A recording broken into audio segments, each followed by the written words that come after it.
Shri Venkateswara gold తాకట్టులో ఉన్న మీ బంగారాన్ని విడిపించి కొనబడును.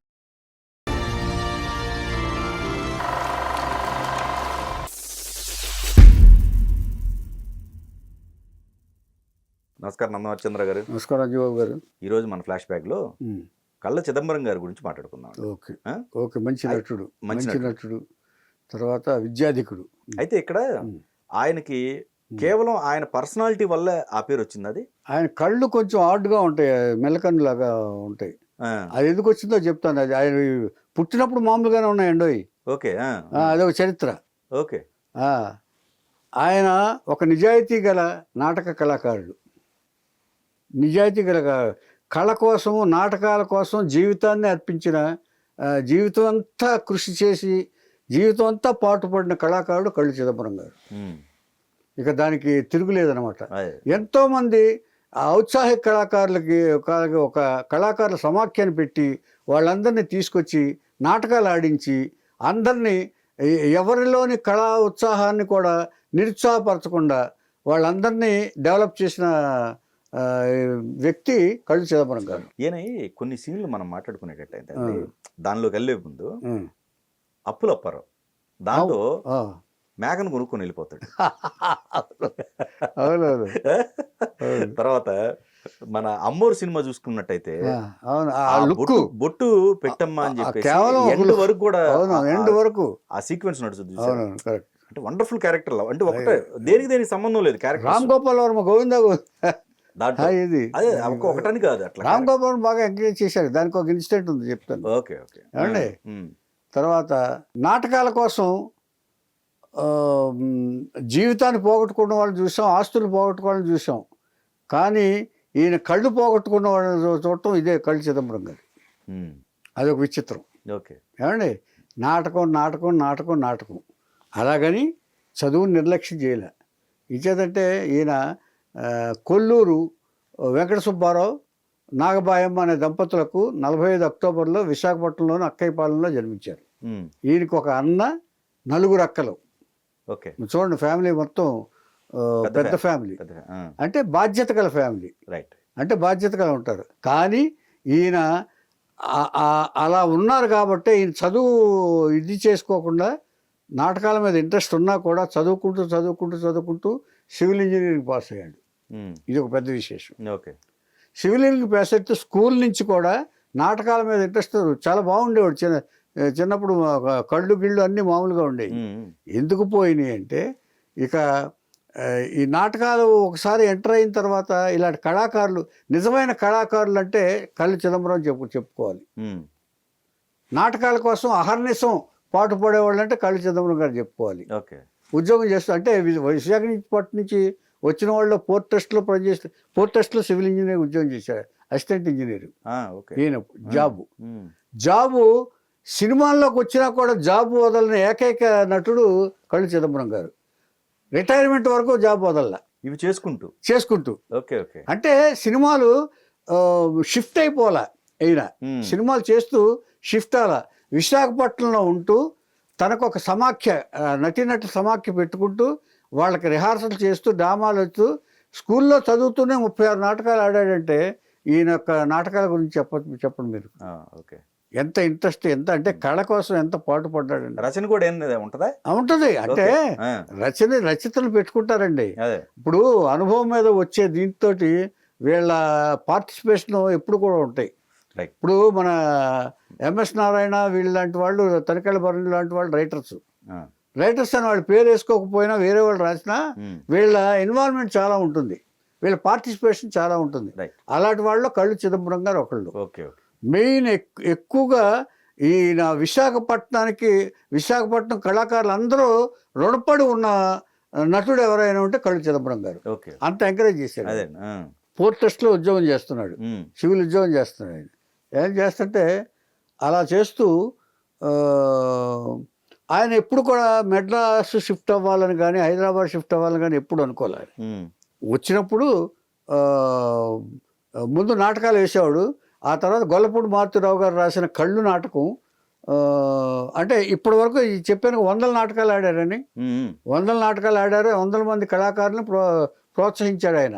తన నాటకాల డైరెక్టర్, కోచి అన్నీ ఈయనే రైట్. మొత్తం. నాటక మండలి ఏర్పాటు చేసి మొత్తం నాటకాలు ఆడించడం ఎక్కడ పడితే అక్కడ.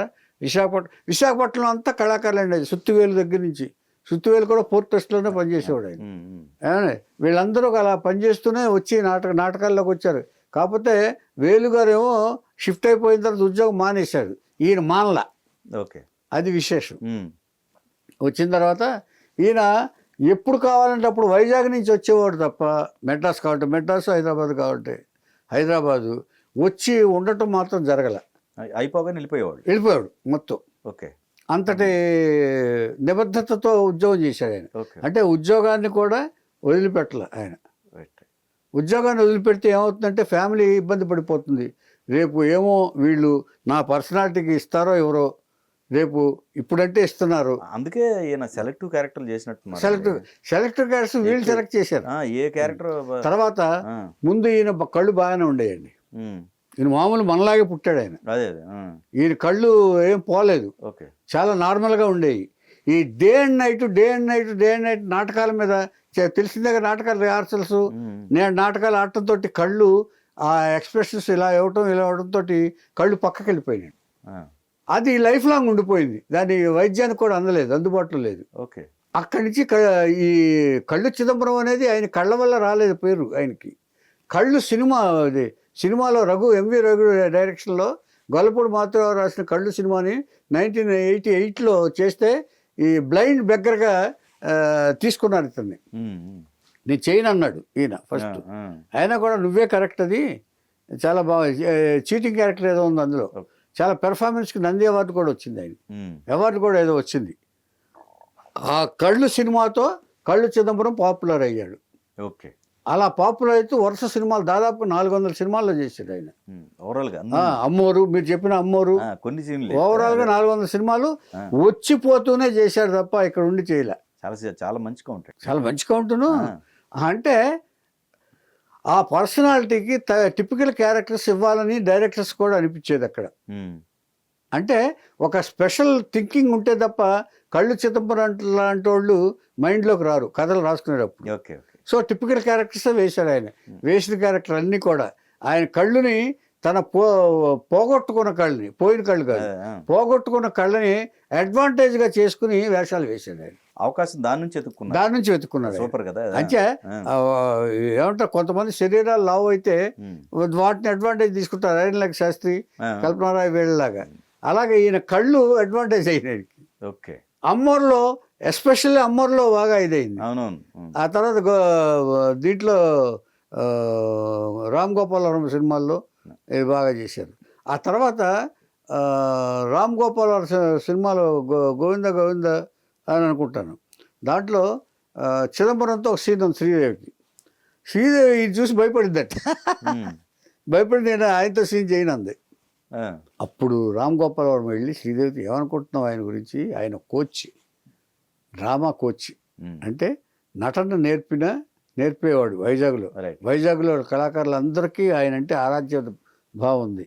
పైగా he is well educated, civil engineer, BE చదివాడు, పోర్ట్ ట్రస్ట్లో అసిస్టెంట్ ఇంజనీర్గా చేస్తున్నాడు. ఆయన చాలా తక్కువగా అనుకున్నావు నువ్వు ఆయన పర్సనాలిటీ చూసి, నాట్ ఎట్ ఆల్ అనగానే కన్విన్స్ చేసి అప్పుడు ఆ సీన్ చేసిందంటారు. ఓకే, అంచేత అపార్థం చేసుకోకూడదు.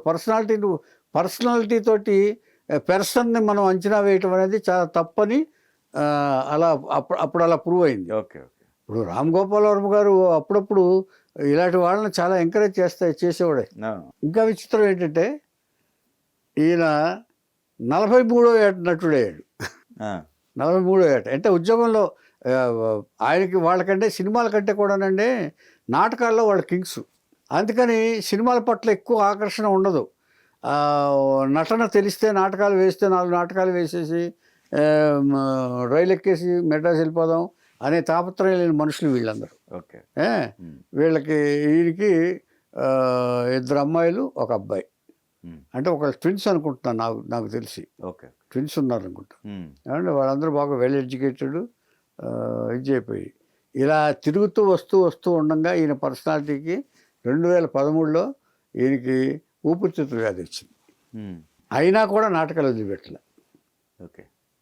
వైజాగ్లో అంటే ఈ కళ్ళు చిదంబరం గారు లేకపోతే నాటకాలు వేయము అన్న కళాకారులు కూడా విశాఖపట్నంలో ఉన్నారు. ఈయన కూడా ఎలా ఉండేదంటే, ఈయన ఎందుకు ఉద్యోగం మానలేదంటే, రేపు అనేది మంది కాదు, ఇవాళే మంది. ఇవాళ ఏమి తింటున్నామో ఏమి ఉంటున్నామో ఇవాళ వరకే ఇది మనది. మనకు రేపేదో అయిపోతాం, రేపేదో గొప్పవాళ్ళం అయిపోతాం అనేది ఊహతోటి బతకూడదు. మనం ప్రతిసారి ప్రతి ఇది మనం పని చేస్తూనే ఉండాలి అనే తత్వం చిదంబరం గారి. Okay okay. ఎక్కువ ఆశపోతు కాదు ఆయన, ఆశపడేవాడు కాదు. అలాగా అందరిని ఎవరిని తక్కువ అంచనా వేయకూడదనే మనస్తత్వం కళ్ళు చిదంబరం గారి. విశాఖపట్నంలో రోడ్డు మీద ఎవరన్నా అయ్యా అనుకోండి, అతనిలో కూడా నటుడిని చూసి అతను తీసుకొచ్చి ఎంకరేజ్ చేసిన చరిత్ర కళ్ళు చిదంబరం గారి. ఓకే.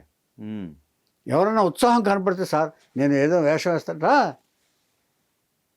అట్లా. అందుకని 2013 నుంచి ఊపిరితిత్తుల వల్ల బాధపడుతూ కూడా వాళ్ళ కోచింగ్ చేశాడు ఆయన నాటకాలకి. కానీ అకాడమీ లాంటిది కాదు, అకాడమిగా సమాఖ్యను పెట్టాడు. నటినట్లు సమాఖ్యను పెట్టాడు. వచ్చా కళాకారుల సమాఖ్య.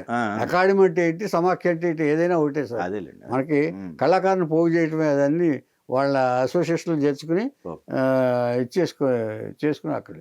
అంటే ప్రత్యేక శిక్షణ అంటే ఈయన ఒక్కడే కదా, అందులో సీనియర్స్ ఉంటే కొంత పార్టిసిపేట్ చేయాలి. కానీ ఆ కళాకారు ఉత్సాహం మాత్రం ఈయనే.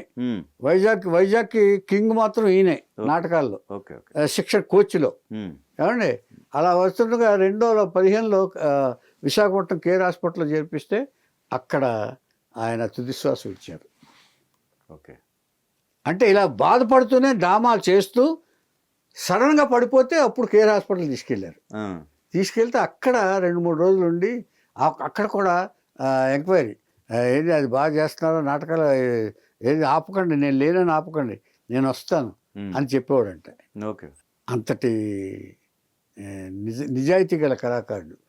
ఆయన చనిపోయిన తర్వాత విశాఖపట్నంలో కళాకారులు మొత్తం ఏడుపు ఒకటే, ఇది కన్నీళ్లతోటి అంతిమ వేడుకలు చెప్పారంట ఆయనకి. వీళ్ళందరూ మొత్తం విశాఖపట్నానికి చాలా చేశాడన్న పేరుందండి ఆయనకి. అంటే కళ్ళు చిదంబరం అంటే మనం అప్పుడప్పుడు చిన్న చిన్న వేషాలు వేస్తాడు ఇది అనుకుంటాం కదండి, కానీ పెద్ద పర్సనాలిటీ విశాఖపట్నంలో. నిజమే. ఇప్పుడు ఆయన క్యారెక్టర్ చిన్న క్యారెక్టర్లు ఇచ్చారు. ఇచ్చింది కూడా మన వాళ్ళు అంతే. అంటే కాకపోతే ఒకట్లండి, ఆయన పర్సనాలిటీ కూడా అలాగే ఉండేది కదా. పెద్ద ఇప్పుడు ఫుల్ ప్లెడ్జ్డ్గా మోయదగిన పర్సనాలిటీ కాదు, నటనలో ఉంది కానీ పర్సనాలిటీలో కూడా ఉండాలి కదా సినిమాకి.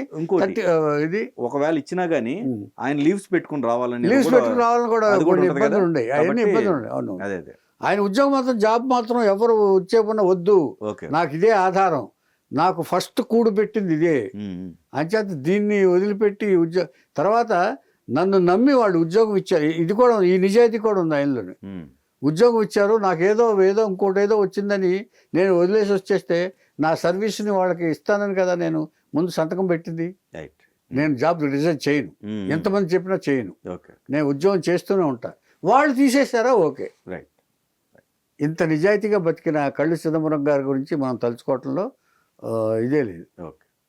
మే గాడ్ ఆ హెవెన్లో ఆయనకి RIP.